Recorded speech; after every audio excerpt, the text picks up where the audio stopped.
Memikirkan manfaat besar yang bisa diberikan Qin Yichen padanya, Gu Jilian hampir menyerah.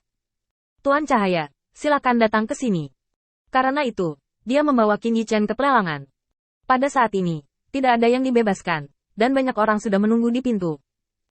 Meskipun Qin Yichen dipimpin oleh Gu Jilian dan masuk melalui lorong gelap, dia tidak perlu seramai orang-orang ini. Tetapi bagaimanapun juga, orang-orang yang muncul di pelelangan saat ini memiliki identitas yang tidak biasa. Beberapa orang melihat Qin Yichen dan Gu Jilian berjalan ke kompartemen yang didedikasikan untuk VIP bersama. Hei, aku membacanya dengan benar. Gu Jilian benar-benar menemaninya. Jadi begitu. Saya mengatakan bahwa Gu Jilian, yang menepati janjinya, tiba-tiba mengubah nada suaranya dan mengadakan pelelangan beberapa hari sebelumnya. Ternyata itu adalah tamu terhormat. Sayang sekali, keluarga besar kita akan menjadi penonton hari ini. Tidak masalah, dengan apa yang saya ketahui tentang Gu Jilian, itu tidak akan membuat kita semua menderita. Selama diskusi di antara orang banyak, Qin Yichen duduk di kompartemen. Anda tidak perlu memakai topeng atau sesuatu seperti orang lain untuk menyembunyikan warna asli Anda. Ada lingkaran ajaib di bilik, dan orang-orang di dalam dapat melihat bagian luar. Tetapi orang-orang di luar tidak dapat melihat pemandangan di dalam. Dengan sarana rumah lelang, suasana di sini terisolasi, kecuali pembangkit tenaga listrik absolut muncul dan melanggar tindakan pencegahan ini. Di kompartemen, selain Gu Jilian, Qin Yichen dan Sharon, ada beberapa wanita tampan yang melayani di samping, dan pemimpinnya adalah seorang pria muda yang tampan. Pria muda dan beberapa wanita memberi hormat kepada Qin Yichen. Saya telah melihat Lord Guangzhou. Kami bertanggung jawab untuk membantu Anda dengan beberapa hal sepele yang tidak perlu. Anda hanya perlu mempertimbangkan pelelangan.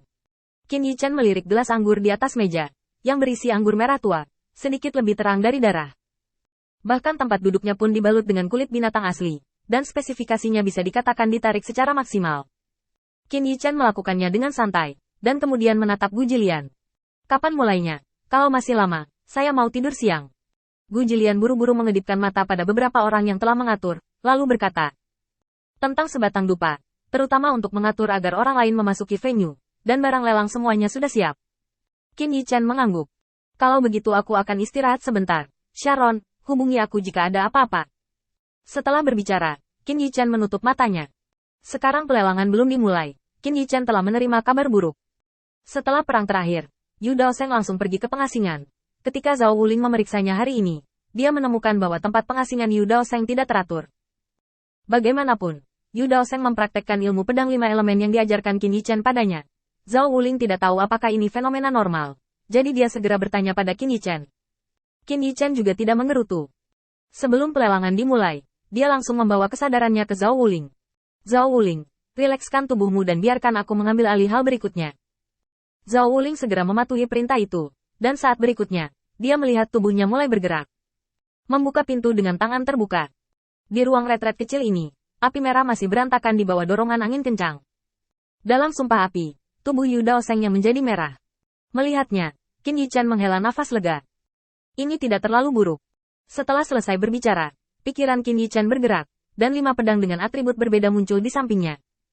Melihat api yang mengamuk di sekitar Yu Daosheng, Qin Yichen dengan cepat menghitung dalam pikirannya. Air dan api dilahirkan bersama, dan kemudian angin terbentuk. Sekarang angin mengamuk, nyala api menyapu, dan kayu dan air dilahirkan bersama untuk menstabilkan fondasi, dan api secara alami akan padam. Saat pikiran Qin Yichen berangsur-angsur menjadi jelas, dia mengangkat tangannya dan melambai, dan energi pedang menyapu, mendatangkan malapetaka dari tanah. Segera, api di ruang retret menghilang. Qin Yichen meraih tangannya dengan ringan, menatap Yu Daosheng yang terjaga, dan terbatuk ringan. Yu Daosheng, aku memintamu untuk melawan Go Tamjin, tidak membiarkanmu mundur dan mengambil risiko, atau membiarkanmu menang. Apakah tidak mudah untuk membunuh Go Tamjin? Saya akan membawa kesadaran kepada Anda, dan paling-paling itu hanya akan menjadi hari perang. Ingat, yang saya inginkan adalah Anda dapat menghilangkan gejala sisa dari retret sesegera mungkin. Anda belum terlalu lama menghadapi siapapun. Metode penanggulangan Anda sangat kurang. Musuh yang kuat adalah cara terbaik untuk menyelesaikan gejala sisa ini. Begitu Yu Daosheng bangun, dia mendengar kata-kata Qin Yichen. Melihat Zhao Wuling di depannya, semburan kepahitan mengalir keluar dari hatinya. Tuan Guang, saya, Qin Yichen mengulurkan tangan dan mengusap kepala Yu Daosheng.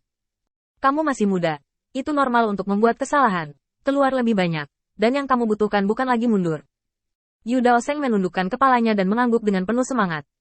Zhao Wuling belum pulih dari perubahan yang begitu cepat, dan saat berikutnya, dia mendengar kata-kata Qin Yichen. Zhao Wuling, bagaimana kabarmu selama 2 hari ini? Zhao Wuling tiba-tiba merasa malu. Tuan Cahaya, saya baik-baik saja, saya harus. Qin Yichen mendengus dingin. Sial, jangan minta aku membantumu dalam segala hal, masing-masing lebih merepotkan daripada yang lain. Setelah selesai berbicara, Qin Yichen langsung naik ke udara, dan tidak lupa untuk berkata kepada Yu Daoseng. Ikuti aku akan membawamu ke drama.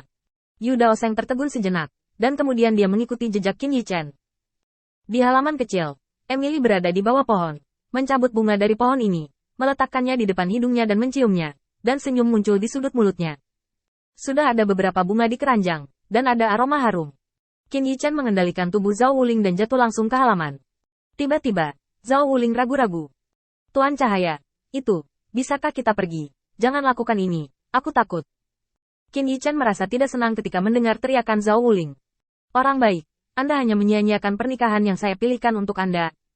Gadis yang begitu besar, dan dia sangat berkomitmen padamu. Kamu tidak menunjukkannya sama sekali. Baru saja mendekati halaman.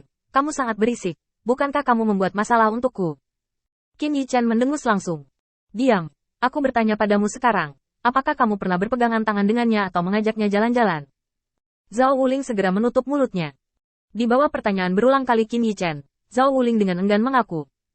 Tidak, datang saja dan antarkan sesuatu atau sesuatu. Qin Yichen merasa bahwa Zhao Wuling tidak mengatakan yang sebenarnya, dan memarahinya. Diam, jangan bergerak, biarkan aku melihat bagaimana kamu membuang waktumu akhir-akhir ini. Setelah berbicara, Qin Yichen sangat menekan kesadaran Zhao Wuling dan memeriksa keberadaannya selama 2 hari terakhir. Semakin dia melihat, semakin marah Qin Yichen,